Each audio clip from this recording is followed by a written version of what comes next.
धन्यवाद मैं चैनल पे बुलाने के लिए। क्वार्टर काफी अच्छा रहा है। जैसे प्रॉफिट ग्रोथ ऑफ 81% है। हर हर लाइन में जो P&L है वहाँ मेजरली इम्प्रूव्ड परफॉर्मेंस है। लेकिन एक्चुअली ना देखना पड़ेगा कि ये हम हाउ इज इट फिटिंग। जो 6 महीने पहले आपको जो लक्ष्य 26 प्लान बताया था उसमें कैसे फिट हो रहे हैं। सो आपको ये देखा जाएगा कि लक्ष्य 26 में हमने क्या टारगेट्स दिए थे। हमने 4 टारगेट दिए थे। एक तो रिटेलाइजेशन हम 80% करेंगे, 80% ऑफ बैलेंस शीट। दूसरी, रिटेल ग्रोथ मिनिमम 25% CAGR करेंगे। तीसरा कि हमारा जो असेट क्वालिटी है NS3 वो लेस देन 1% करेंगे। और चौथा, ये सब के कारण हमारा profitability that is return on assets minimum 3% करेंगे। ये टारगेट्स हमने लिए थे। और मेनली स्ट्रेटेजी ये थी कि हम कैसे करेंगे। एक तो टॉप नॉच NBFC है बनेंगे बाय टारगेटिंग जो रूरल कस्टमर्स है और जो अर्बन में एस्पायरर और जो मास एफ्लुएंट सेगमेंट है उसको टारगेट करेंगे। वेरियस प्रोडक्ट्स है। डिजिटल और डेटा एनालिटिक्स का काफी हेवी यूज करेंगे और इससे एक कस्टमर कैटेगरी तैयार करेंगे जो आज न्यू टू क्रेडिट है, जो जो ऑर्गेनाइज सेक्टर में है नहीं, उनको ऑर्गेनाइज सेक्टर में लेके आएंगे, मेन स्ट्रीम में लेके आएंगे। उनको बहुत सारा क्रॉस सेल भी करेंगे, अपसेल करेंगे और उससे एक रिटेल डेटाबेस क्रिएट करके हमारी ग्रोथ करेंगे जिससे हमारा ग्रोथ और प्रॉफिटेबिलिटी अच्छी रहे। ये एक ओवरऑल स्ट्रेटेजी थी। अगर हम ये क्वार्टर देखें तो हर चीज ये स्ट्रेटेजी में बहुत अच्छे से फिट हो रही है। अगर आप रिटेल डिसबर्समेंट देखें तो 10,000 करोड़ पहली बार highest ever quarterly disbursement. Book देखें तो पहली बार 50,000 करोड़ रिटेल का क्रॉस हुआ है। सो ग्रोथ में बहुत अच्छा हुआ है। जैसे ये बताना चाहूंगा कि हर प्रोडक्ट में एक्सेलेंट ग्रोथ आई है।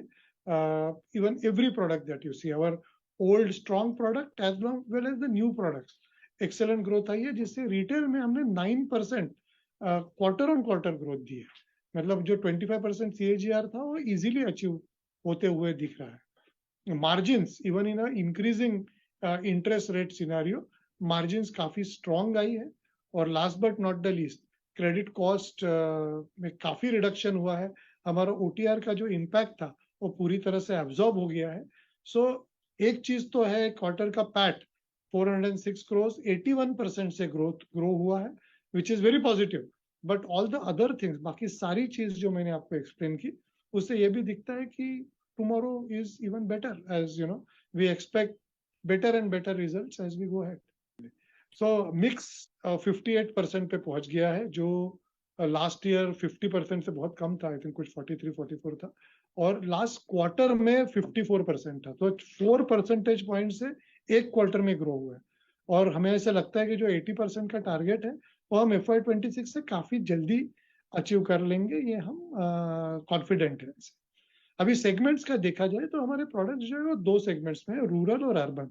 रूरल में हमारे 2 प्रोडक्ट्स है, एक तो ट्रैक्टर फाइनेंस है और दूसरा रूरल बिजनेस फाइनेंस है जो फर्स्ट वाइल माइक्रो लोन्स है उसके अंदर है। अब देखा जाए रूरल इकोनॉमी, रेनफॉल जो है, रेनफॉल काफी अच्छा रहा है मोस्ट एरियाज में। जहां जहां रेनफॉल कम भी रहा है, कुछ एरियाज में बिहार उत्तर प्रदेश में निगेटिव है, वहां रिजर्वायर लेवल्स अच्छे रहे हैं। अगर आप रबी क्रॉप जो अभी सोइंग हो रही है वो देखें तो ट्रेंड्स काफी अच्छे हैं। और गवर्नमेंट ने वहां की MSP रबी क्रॉप की ऑलरेडी डिक्लेयर की है और काफी इंक्रीज दिया है उन्होंने। तो ये दिख रहा है कि ना कि ओनली रूरल में जो पैसा है वो इंक्रीज हो रहा है, लेकिन मूड भी इंप्रूव हो रहा है जबरदस्त। And which trends we are seeing in the current festive season. तो रूरल की ग्रोथ काफी अच्छी रहेगी, ये हम एक्सपेक्ट करते हैं। और वहाँ दोनों प्रोडक्ट्स में हम one among the Okay. Top 3 top 4 companies है जहां से वो रूरल का स्पेसिफिकली अच्छा होगा। और हमारे जो न्यू प्रोडक्ट्स है, जो SME है, होम लोन्स है और कंज्यूमर लोन्स है, जो हमारा डिजिटल प्रोडक्ट है, वहां भी अच्छी ग्रोथ आ रही है। तो शॉर्ट टर्म में जो हमारे स्ट्रॉन्ग प्रोडक्ट्स ग्रो करेंगे और मीडियम टू लॉन्ग टर्म में हमारे जो नए इंजिन है वो ग्रोथ को कंट्रीब्यूट करेंगे। सो अगर डिसबर्समेंट देखा जाए तो ट्रैक्टर में ईयर ऑन ईयर 14% ग्रोथ है ये क्वार्टर में और 2 व्हीलर में 38% ग्रोथ है ये क्वार्टर में। सो दोनों प्रोडक्ट्स की काफी एक्सेलेंट ग्रोथ हुई है। 2 व्हीलर में तो हमारा मार्केट शेयर भी इंक्रीज हुआ है काफी. So both these products, as I said, are very strong products और उसकी ट्रेंड काफी अच्छी दिख रही है. Many of the top manufacturers we are having very strong share. काफी अच्छे जो डीलर्स है, टॉप डीलर्स है, वहाँ हमारा काउंटर शेयर काफी अच्छा है. मोर इम्पोर्टेंटली जो प्रोसेसेस है हमारे टू व्हीलर में, तो हमारा टू व्हीलर और ट्रैक्टर दोनों में ऑलमोस्ट कंप्लीटली पेपरलेस प्रोसेसेस हमने डाले हुए हैं.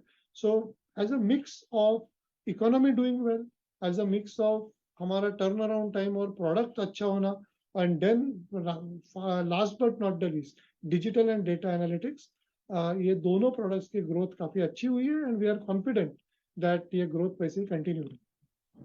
ओके. अच्छा, प्रोविजन कैसे रही है इस क्वार्टर में? क्योंकि पिछले क्वार्टर में हमने देखा था कि एडिशनल प्रोविजन आपने किया था 1450 करोड़ के आसपास था, corresponding to 1.73% of standard book. और ये बेसिकली कोई भी फ्यूचर स्ट्रेस को काउंटर करने के लिए स्ट्रैटेजी बनाई गई थी. तो क्या स्टेटस है इस फ्रंट पे? बिल्कुल. तो लास्ट क्वार्टर में मैंने और एक चीज बोली थी कि जो ओटीआर था हमारा, वो बिलिंग चालू हो गया था और उसका जो पूरा इम्पैक्ट था आइदर रिजॉल्व होना या फिर वो 90+ होना, ये क्वार्टर तक खत्म हो जाएगा और वैसे ही हुआ है. तो पूरा ओटीआर जो हमारा है उसका इम्पैक्ट खत्म हो गया. इम्पैक्ट खत्म मतलब क्या? आइदर हम कलेक्ट कर रहे हैं, आइदर क्लोज कर दिए अकाउंट्स, या कलेक्ट कर रहे हैं, या करीब करीब 422 करोड़ हमारा फ्लो हुआ आगे और वो 100% प्रोवाइड कर दिया है पूरा. तो ये इम्पैक्ट खत्म हो गया. And as you see overall credit cost जो प्रोविजन है, क्रेडिट कॉस्ट है, वो करीब करीब 800 करोड़ लास्ट 3 क्वार्टर थी क्वार्टरली अप्रोक्सीमेटली दैट, वहां से कम होके 570 करोड़ के आसपास आ गई है. तो काफी रिडक्शन हुआ है और आगे जाके ये रिडक्शन बरकरार रहेगा ऐसे हमें आशा है. जैसे आपने एक्स्ट्रा प्रोविजन की बात की, जो अराउंड 1400 करोड़ था लास्ट क्वार्टर, वो अभी थोड़ा यूटिलाइज किया हमने फॉर दिस ओटीआर और अभी 1100 करोड़ के आसपास और एक्स्ट्रा प्रोविजन अभी बैलेंस शीट में बाकी. एक्चुअली वो अभी हम मेजर करने में कोई मतलब नहीं है, बिकॉज जैसे हम कह रहे हैं कि तो answer your question straight away, it's around that, but what is important is how the composition is changing. So retail में मेजरली ग्रोथ आ रही है और हम जो होलसेल को जो कैपिटल देते हैं वो कम कर रहे हैं. तो अगले कुछ क्वार्टर्स में यही सिनेरियो दिखेगा कि ओवरऑल लोन बुक सेम रहेगा, लेकिन उसमें रिटेल का कॉम्पोजिशन इंक्रीज होगा जिससे प्रॉफिटेबिलिटी ऊपर जाएगी. So clearly we are not measuring total loan book any more. Clearly the capital to wholesale will reduce and retail will grow. तो ये पोजीशन ये कंप्लीट होने के बाद फिर ओवरऑल लोन ग्रोथ बुक चालू होगा, बट प्रॉफिटेबिलिटी ऊपर जाती रहेगी जैसे हम रिटेलाइजेशन करेंगे. इंफ्रा प्लस रियल एस्टेट, बाकी अभी रिटेल 58% है तो इंफ्रा प्लस रियल एस्टेट 42% है. तो अभी है, बट कम. देखो लास्ट 5 साल पहले ये 75% था, वहां से अभी 48% आया. जस्ट 3 महीने पहले वो 46% था, वहां से अभी 42 आया है. जैसे कि हमने प्रॉमिस किया है कि FY26 तक हमारी एम्बिशन है कि ये 20% से भी कम हो.